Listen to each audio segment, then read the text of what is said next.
Asociácia mažoretkového športu Slovensko zorganizovala stretnutie vedúcich, ktoré sa uskutočnilo v priestoroch ABC Centra voľného času v Prešove.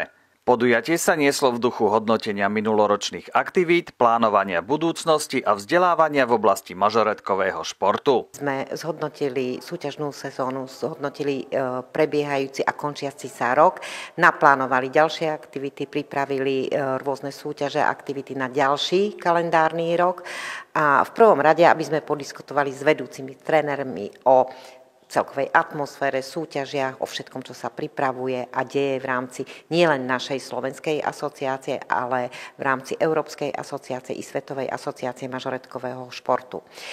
Vedúci sa venovali aj plánovaniu súťaží na rok 2025. Jeden zo súťažných vrcholov sa udeje na budúci rok práve v Prešove. Budúci rok sa všetci tešíme a očakávame, že majstrovstvá Slovenska v mažoretkovom športe budú v májovom termíne práve tu v meste Prešov a tešíme sa sem, pretože znova opäť iné miesto, iná atmosféra a je to výzvou pre organizátorov zorganizovať takéto veľké podujatie.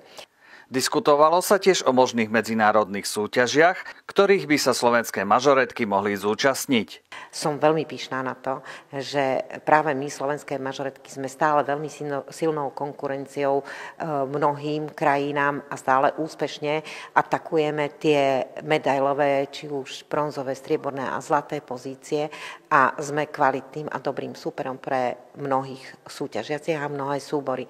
Teší ma to, že proste stále sa stretávame vo veľkom počte, že táto asociácia sa rozvíja, že aj tento šport stále napreduje a stáva sa výzvou pre mnohé amatérske a nielen amatérske skupiny a súbory. Tešíme sa na ďalší súťažný rok, pripravujeme veľa zmien, podujatí a aktivít v rámci tohoto roka, takže to je naše dnešné stretnutie, ktoré bude prebiehať celý deň. Mnoho informácií vedúci tréneri dostanú. Dokonca sa dnes aj stretneme a máme plánovaný seminár so záujemcami a novými porodcami Asociácie mažoretkového športu, pretože tak ako v každom športe prichádzajú noví ľudia, nový elán, nová energia a tešíme sa práve na nich.